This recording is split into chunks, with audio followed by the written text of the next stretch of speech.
Hi everyone! As you already saw from the title and thumbnail, I'm going to be making my own random gray. Of course, this was inspired by Schmincke's limited edition random gray color of this year. Ever since it was released, I definitely wanted to get my hands on it, but with my no-buy rules, I'm trying really hard not to purchase any new paints. Schmincke has said that their random gray color was created by using surplus pigments, and many people online have been quick to note that it's basically palette mud. So in an effort to stick to my no-buy, I decided I would try making my own random gray from some colors that I don't particularly love. That's not to say I dislike all the colors you see here, but I may have others in my collection that I prefer to use, and these are on the bottom of the list. The top row here are some Sennelier colors from a set I got long ago, and the paints in the middle row here are all from Van Gogh. And this last row, these are just some extra ones I picked out because I felt like the first two rows might not be enough paint. This here is the half pan I'll be mixing all the colors in, and this is a toothpick I got from the bathroom. For labeling the pan, I used this permanent ink pen from Sakura. Just going to label it DIY Random Gray.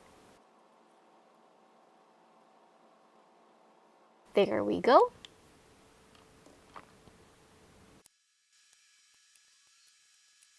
As I fill up the half pan, I just wanted to let you know, for those of you who will try this after watching this video, I suggest starting with a light color like yellow and progress in the typical color chart order, you know, yellow, orange, red, etc.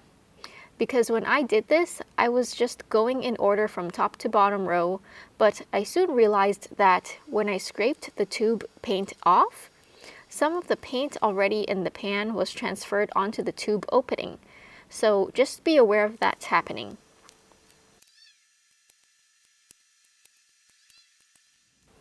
And there we have it!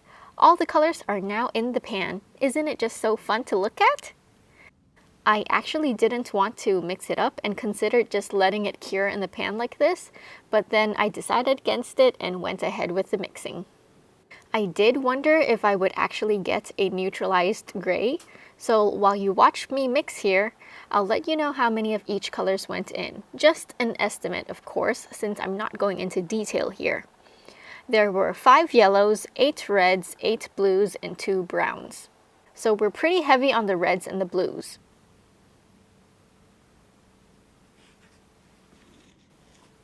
And here we have it, all mixed up. Let's swatch it out and see what we get.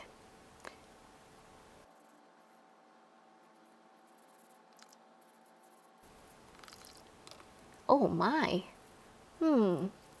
Definitely not a gray.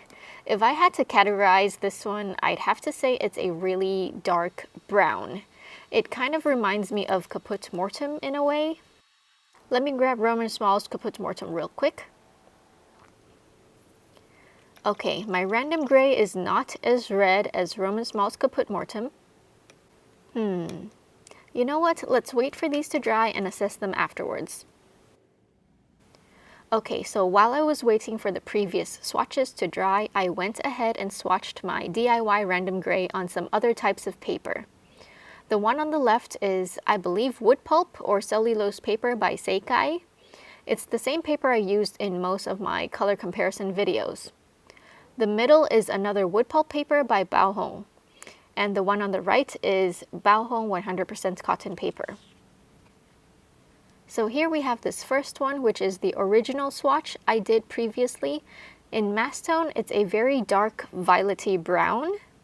When diluted, I can sort of see some blue in the wash here, and the edges seem to look like Indian red. There doesn't seem to be any granulation though, so I think this is just color separation. Next we have Baohong Sketch, which makes this random gray color much darker than it actually is. And then on this cotton paper, I could definitely see some fine granulation, as well as some color separation in the lighter parts. As much as I wanted to make a random gray like Schmincke's, I think the color ended up being somewhere between this Caput Mortuum and Van Dyke Brown. I could definitely see myself using this color for some dark shadows on trees in something like landscape pieces. All in all, I think this exercise definitely satiated my desire for wanting to buy Schmincke's Random Grey. For now, at least. If any of you do decide to give it a go with your own paints, do let me know how it goes. Despite this being a very dark muted color, I actually found it very fun, especially the mixing part. Well, that's it for today. As always, thank you so much for watching. Don't forget to drink lots of water and stay hydrated.